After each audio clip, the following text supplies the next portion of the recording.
On the way back from Lewis's funeral, my mom told me to start packing. She waited until the day before we left to tell Edie.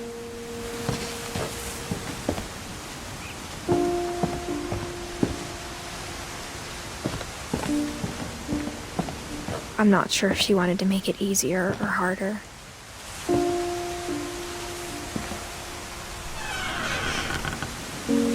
I wish we'd stayed. But I understand why we left.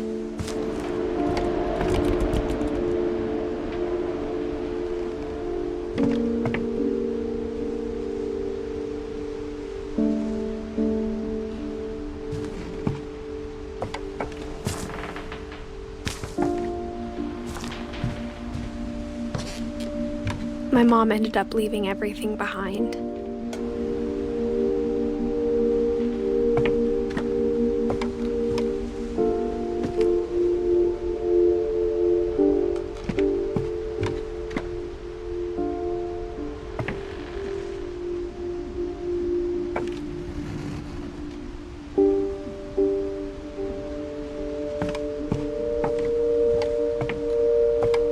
What happened that night had been coming for a long time.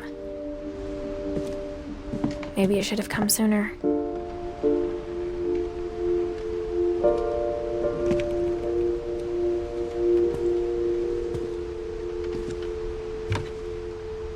But it had to end one way or another. All that's left now is to tell you about that last night.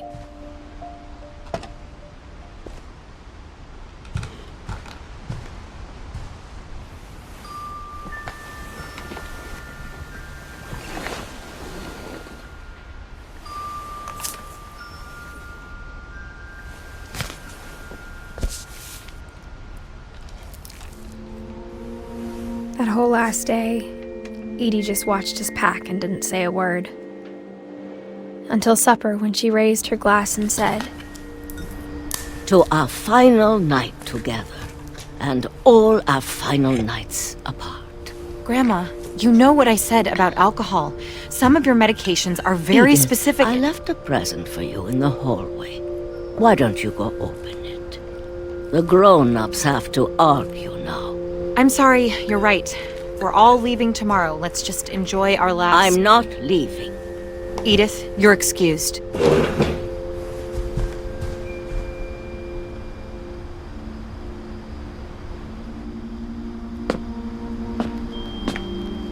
the power had been shut off that morning, but Edie always had plenty of candles.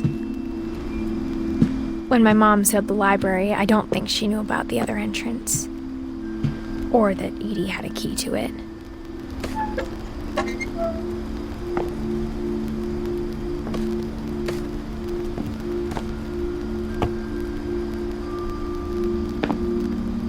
That thing you're afraid of isn't going to end when you leave the house.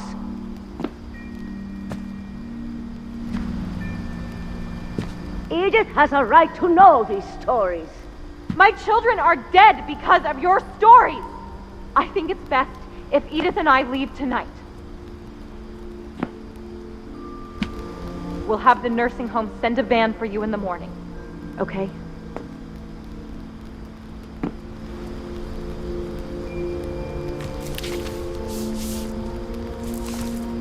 Dear Edith, there's so many stories I wish I could tell you, but there's only time for one.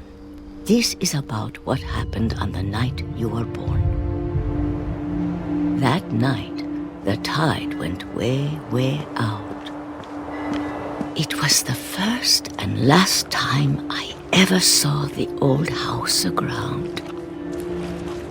There'd been an earthquake out in the middle of the ocean. They called it the lowest tide in 1,000 years. God, it smelled awful. You know, I've seen that house every day of my life.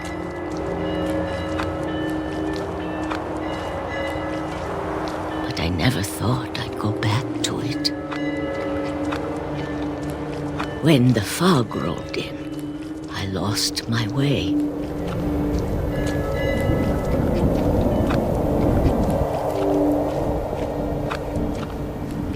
I got turned around.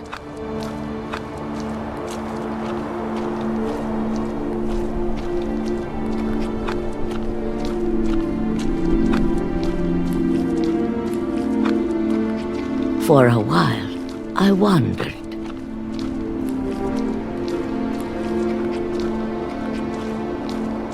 I started seeing things.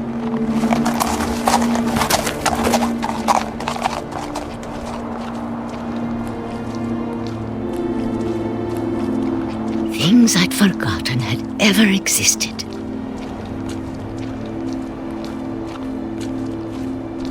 But when I saw them, they felt like old friends.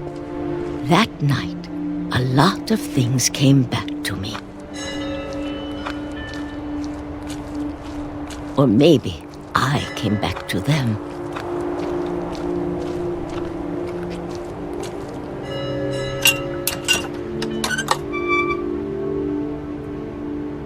Things I can't explain, but that I need you to try and... Edith, what are you doing in here? It's mine! Edith! Mom, you're gonna rip it! Let go! I kicked and screamed, but Mom dragged me to the car. I never saw Great-Grandma Edie again. The next morning, the band came to pick her up, but she was already gone. After that, we moved around a lot.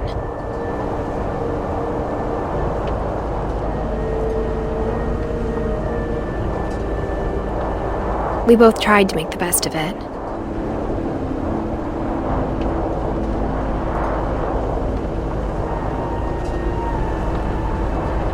A few years went by.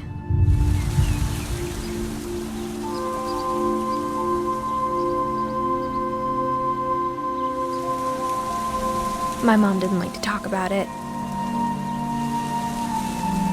but she started getting sick a lot. The rest happened pretty quickly. She got better for a while, and then she didn't. And then I was alone.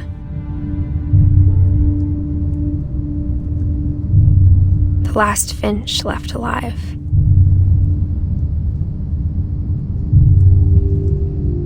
Until I found out about you.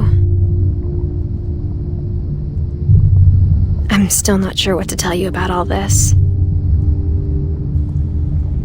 If we lived forever, maybe we'd have time to understand things. But as it is, I think the best we can do is try to open our eyes.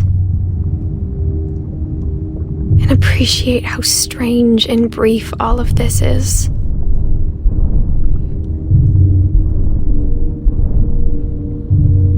This journal was supposed to be for you. But now I hope you'll never see it. I just want to meet you and tell you all these stories myself. But I guess if you're reading this now, things didn't work out that way.